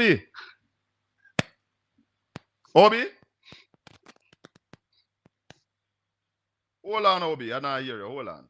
Yeah, caller, go ahead. And the reason why we are going to do the trailer house instead of the shell you're talking about, Mr. Bell. Yeah.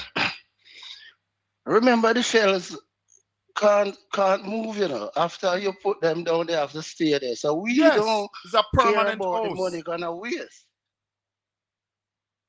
when we want the land, how we gonna move the shell? What you When mean we when you put the container house, Mr. Bell, when we're ready for the land, we can move them. what you mean ready for the land? But you're going to give the people them land. No, we don't give people land, Mr. Bell. And let me tell you the next thing about us. We are a look good government, you know. We want to be look good. You're a look good government.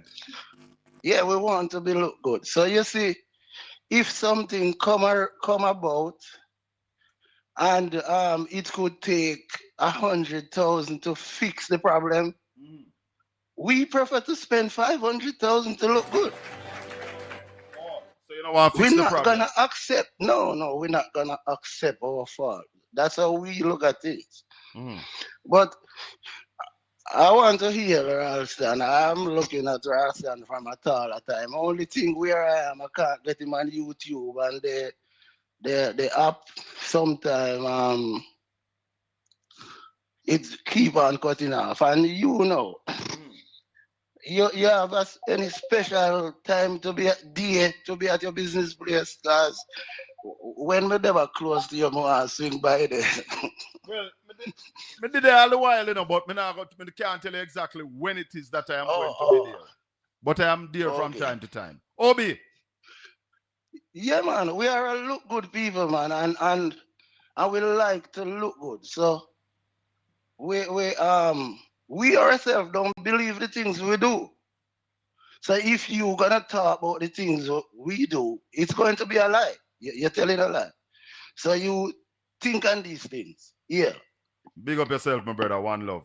I don't know I lose Obi a while ago, trying to get him back. 876-804-7072. That's the number to call. Right here on Portland Spice TV. Let's see if I can bring back Obi on the line. Why? Not connecting? Why you not connecting? Had somebody. Trying to bring back Obi on the line. I know. Alright, see. We lost that. Obi? Hold on for me, brother. Hold on. I'm trying to get you up on a line that is different from the one that the callers call on.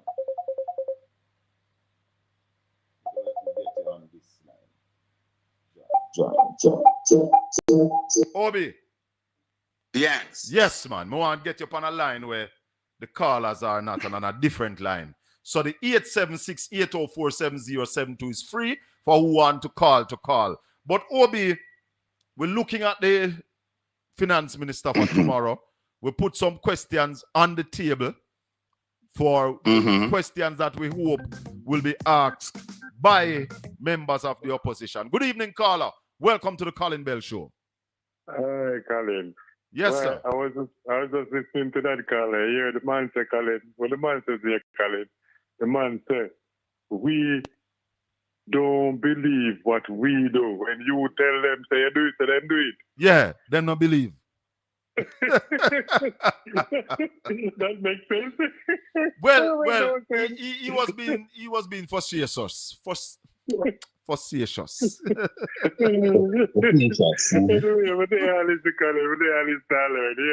All right, my brother. Blessings. Yeah, man. Cool.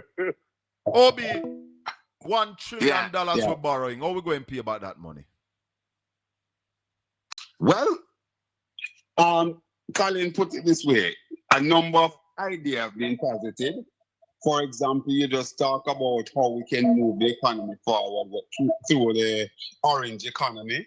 Yes. We have also a positive idea as to how we can restart the Jamaican economy in a big way by really going into true infrastructure investment, Yes. to include in the early stage the rebuilding of the houses for the people. Yes. So if we get those things going and really start to get the Jamaican economy on an upward trajectory, then certainly we have a glimmer of hope there. But suffice it to say, as it is right now, Colin, we're not seeing those level of thinking coming through from this administration. You also, Colin, talk about the idea putting forward in terms of questions tomorrow. And we talk about the container houses and so on. Yes. I would like to hear from the opposition tomorrow their definite position on rehousing the people of the West, so to speak, right? Rehousing the people. Are they in support of the container houses? Are they looking at a different alternative? Are they now encouraging the government to dust off what had started in the 70s, the thing, their program that we talk about? Oh my goodness, forgot the name of it now. The sites and service program that they start, that was about in the 70s and so on, to really give our people proper housing, and also encourage the government to really and truly look at the whole business of true land tenure and so on for our people. We would like to hear those kind of discussion in the parliament tomorrow. But remember, Obi, hold on. Oh, because it Mhm. won't be a discussion. The only person will get to speak for about 5 minutes.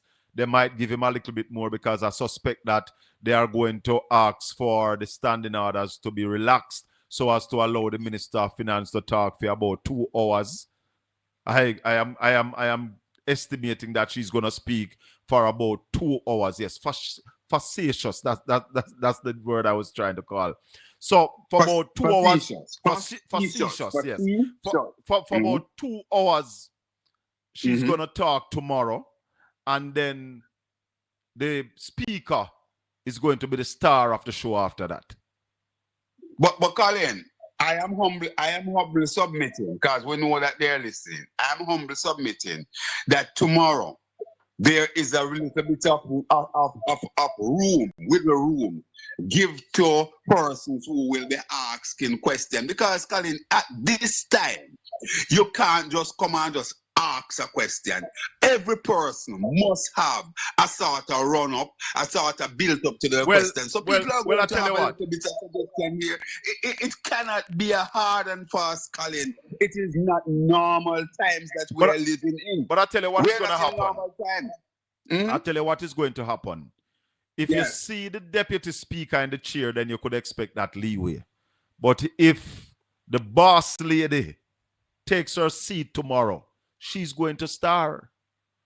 And you know, I'm going to tell you something. I am more optimistic that if the boss lady get into the chair tomorrow, you will have more of a wiggle room. The boss lady has been schooled by Dayton, when Dayton remind her that his mother is in St. Anne and other things. And I believe that she recognized that, listen, she have to give a little. So I am more optimistic. I'm seeing Leroy Clark coming across more draconian and even more crabby than the speaker, than Mrs. Holness. I'm telling the truth. Well, we look forward to that tomorrow. And the questions, we expect them to be sharp. Ralston gave a list of questions that he would love to have asked. Do you have any OB that you have not heard us put forward as yet that you'd want to put out there? Well, Colin, they are pretty much concerned with the question. It's pretty much the similar questions that we have. You know, chief among them. Why has she stayed so long? I don't think that question is relevant. You know, who's the prime minister? Obi, that question I don't think is relevant. Why she takes so long to come? She got just use that for try this somebody. Don't give her that opportunity. Don't ask her that. I don't want nobody ask her that. I don't think so. All right. Well, maybe we can really ask. You have in a headset, Obi? You have in a headset? Or you have up on speaker? You hearing me better now? Yeah, man, because the volume go and come if you have us on speaker or headset. All right, good. So I was just saying, Colin, that pretty much the question that really out there, I think that those are questions that I really concur with, because it's the same question that's really on my lips, you know? All right. So I would just want to see. But as a last thing I said, I really expect from the opposition side to really and truly go at some very pointed question tonight. I think we have put a lot out there. Persons should be writing down and basically take some of those questions to the parliament tomorrow. Let's go to the Colin, phone line. let me also hold on, Obi. Obi, hold on. I have a caller. Go ahead, caller. Okay. Good evening. How you doing? Blessings, man. Give thanks. Blessings, man. I'm just calling to I heard the previous caller talking about container homes and permanent structures and land and all that. My concern is, did he listen to the structural engineer, the doctor man you had on the program last week? You mean what he said about those container homes? I don't know if him listen. You see, I realize, caller, that these GLP trolls, they agree with any rubbish. It now have to make no sense. Exactly. Because exactly at a time like this, when you need to kickstart your economy, why you going to spend $2-3 billion buy container house? Use that build house them here. The man basically said last week, we can highlight, remember the conversation like it was yesterday. The man said those container houses are those fall-up houses that can last only 3 to 4 years. The man also says those type of house cannot withstand a Category 3 hurricane. What is wrong with these people? What is wrong with these die-hearted labor rights? Why they don't open their mind and think positive and think openly and think 15, 20 years down the road? What is wrong with them? Hey, what is wrong with these people? I give you a joke. I see the one named Cassie. Say names. What's sitting on that wise? What the one who call Cassie? I saw a video with him today saying that the government must move out some of the people out of the area. He's talking evacuation. I said, God good, thank God for Portland Spice TV. He has been watching over here and he has been learning. Yes. You see thing about it. A few months ago before the election, me hear you sit down and hear your school shower man just short of admitting to everything that you're saying is right, you know. You have some of them we can think sensibly, but have some of the die-hearted one them. The man basically tell you that these container homes and all, if you put the container home on a concrete structure and anchor it, a Category 3 hurricane can move it. Yes. And then so why do they still talking about container homes? And all of them what talk, hold on. All of them talk container house, you know, they then get a choice between a container and a concrete. It's concrete them a take. Of course. Under them breath behind all this and go take a concrete over container. So why they can't come publicly and say concrete over container? And the next thing, caller, we're going to use foreign exchange to go buy these container homes. Foreign exchange need right now. The structural engineer also told you it is more feasible financially to build a concrete structure more than buy a container. Yes. You're saving close to $800 to $1 million with your idea that you put to the man.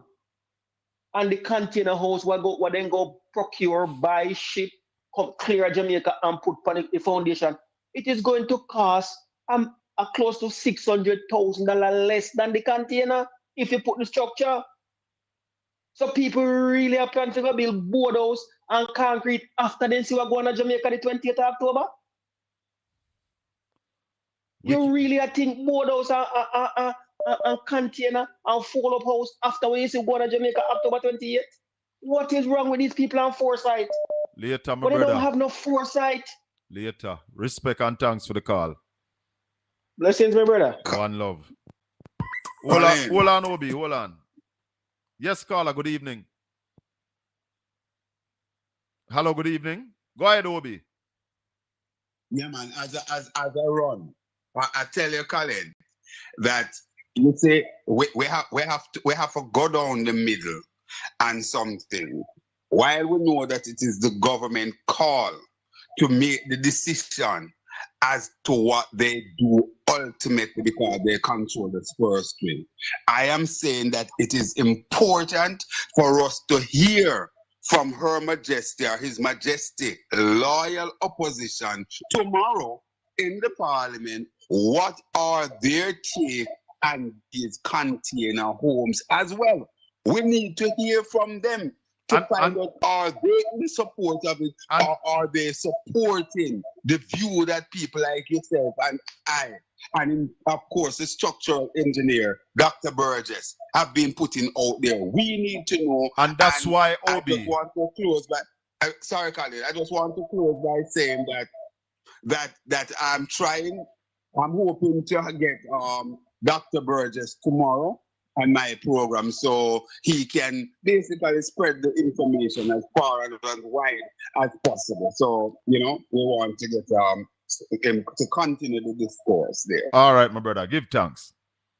Blessings. Yeah, all the best. One of the questions that we are submitting, strongly submitting, why should the government use well-needed foreign exchange to buy 5,000 container houses when we can use that money to deliver the same amount of dwellings at a faster pace while kickstarting the Jamaican economy with that money? Why should we import, hence widening the trade deficit, when we can use that money to build structures here that are more sightly, more durable, and more cost-effective, and will give that woof, that boost that the economy down our West need. Building 5,000 structures in 3 months or 2 months will ripe up the West again, bring back life to the West, Mr. Prime Minister. Do not use NHT money to buy container house. Build proper houses for the people them down there. The people them were living at the school them now. Use up the Greenfield Stadium down at Trelawney. Put some people there. Identify them land. Commit them shelter we are build.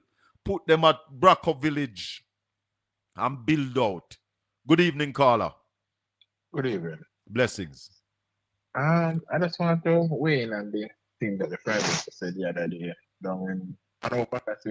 Me not afraid of nobody. All right, and not only that, he said that indignity of people are run for food, something like that. Was saying. Yes, him not like seeing people them are run for food.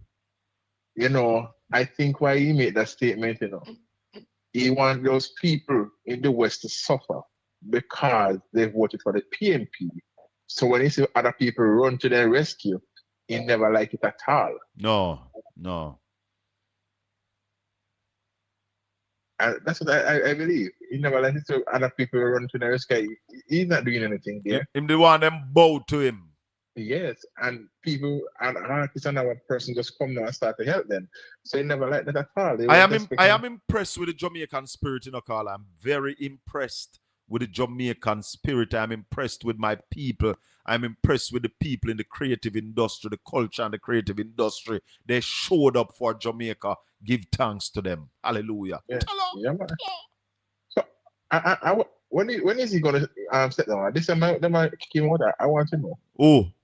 Andrew, I want to mind next thing. Just step down. You're living where you living a fairy tale world. No, I know that the case, the court going to say something the 8th of this month. Yeah, but the ruling that the court will make on the 8th will not see Andrew resign or step down. If the court even rule in Sir Buck's favor, what it is going to do now is go to the electoral court for a trial, for the evidence to be presented. So then you would have another court date and another ruling. So this ruling, well, Obi just said a while ago that a lot of people don't understand that this ruling can't make Andrew step down or will not say the election is null and void.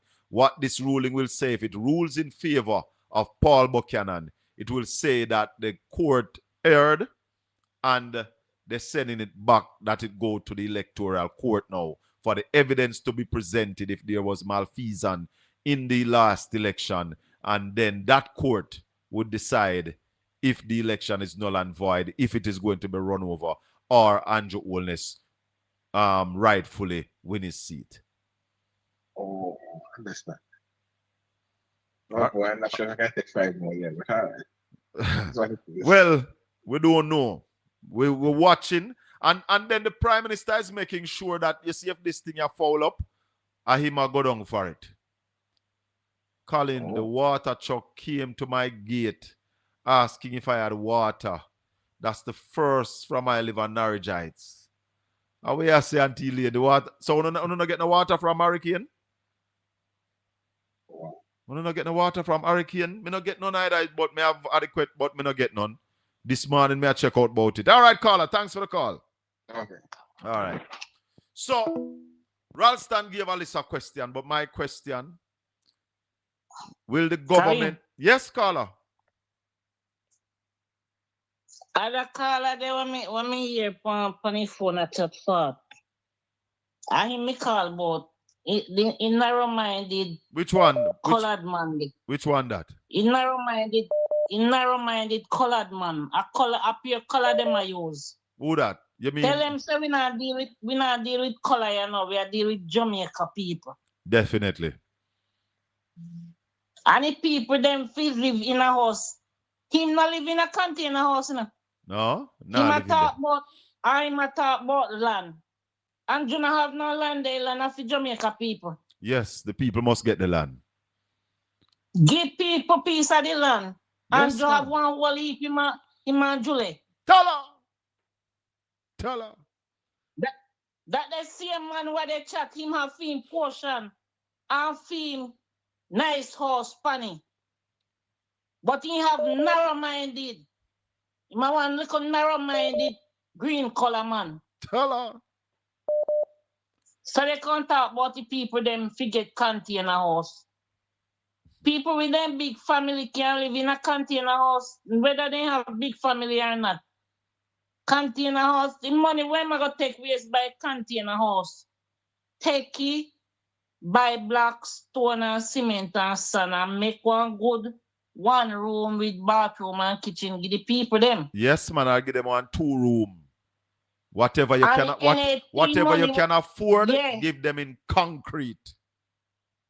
Yeah, because some of them family are more than 2 3 in one family. So you know you have to go give them 1 2 bedroom. All right, sir. Blessings, caller. Thanks. We're wrapping up here. Yeah. All right. Tomorrow. But then they never mind too much. All right. Tomorrow evening, we're going to be here again from 5 o'clock.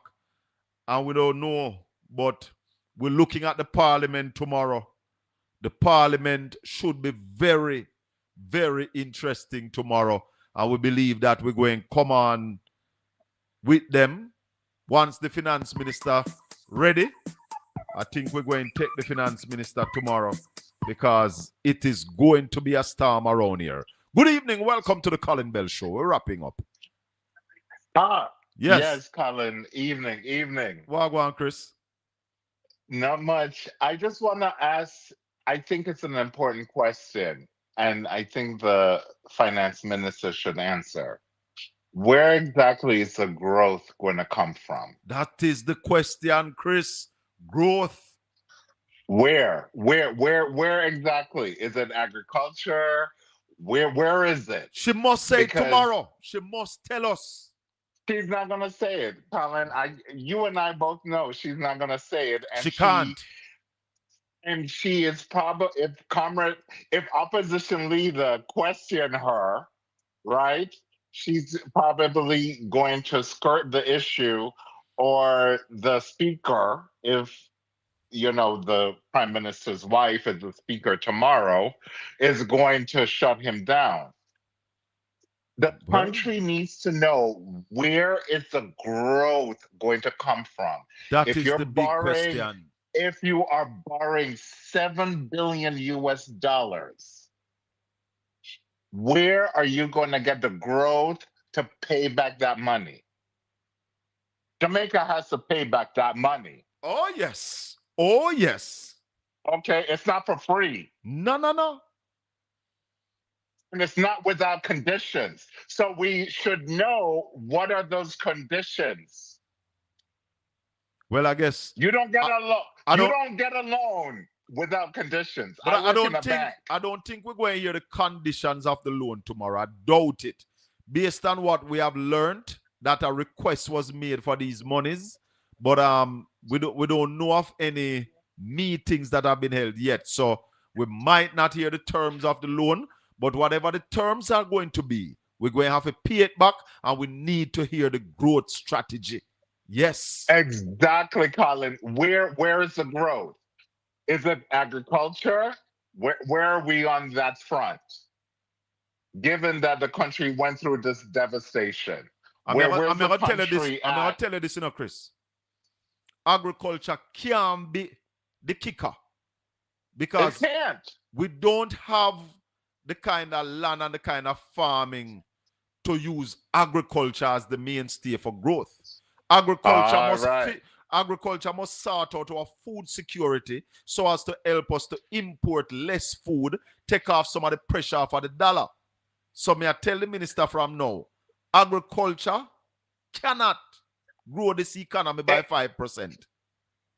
Thank you, Colin. It cannot. And what people don't realize, right? So Jamaica is going to borrow this amount of money, and the dollar will probably devalue, right?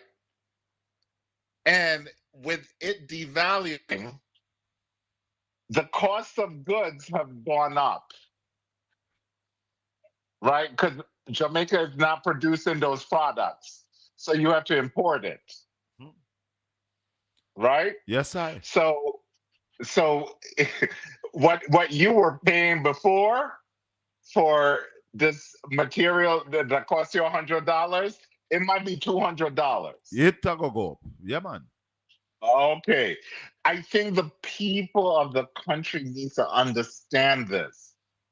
Like, yes, Jamaica needs this loan. They need to get this. Yes. But there has to be a strategy.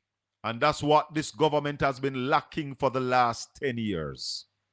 Okay. What is needed is what the government has failed to achieve over the last 10 years. But the thing is, the people, and I say this all the time, is that they have kept this country so uneducated, so less sophisticated, that whatever little thing I give you scraps, and you should enjoy it. You should be happy for it. Yeah. No. That's what not Nanny fought for. No. That's not what Paul Bogle fought for. Right? No, not at all. Not the scraps, not the crumbs. The little scraps that they get, they're like, oh, we're so happy. No. The world is larger than you. And Colin, the next thing is, I don't think people realize the globe is going AI, artificial intelligence. Oh, yes, They do not need you as a human resource to work. Okay. And what? All right. So what did this prime minister say? They're going to bring in AI and robots? Guess what? They don't need you. You're not needed. I lie them, I tell them need we. The world can't grow on without we. I know they need us. They need us, but I live in America, and this is what's going on. AI is the biggest thing. Yes, man. Okay? Here too, Maybe not enough people into it here, but it is here. It is on the ground here. Okay. But my brother. So I get it. These people, they need to learn and they need to understand. They need some critical thinking, critical reasoning to understand what is going on in the globe. That's why not just Jamaica. That's why we invite them here to come for this kind of reasoning. Chris Campbell is saying America economy is not doing well, so it's going to be difficult for Jamaica to grow. Thank you, Colin. Thank you. Thank you very much. Anyway, my brother, tomorrow evening. All right. Have a good night. Blessings, yes, man. Yes. Have a good one. Blessings. We are back tomorrow evening at 5 o'clock. Remember, give them a light. Remember to give them a light initiative. Give them a light. Give them a solar light. Buy a solar light for the people in the West. They are in darkness. They need it. Give them a light. A Portland Spice initiative. Yeah, man. Check out our Cash App. It's on our profile. Portland Spice TV. You can send to our Cash App. You can send the light to us. Just give us a link on 8047072. Give them a light. May the good Lord continue to bless and keep you. Make his face shine upon you and be gracious unto you. The Lord lift up his light and give you his peace. Until we meet tomorrow evening, 5 o'clock, right here on Portland Spice TV, we've got the news. Later.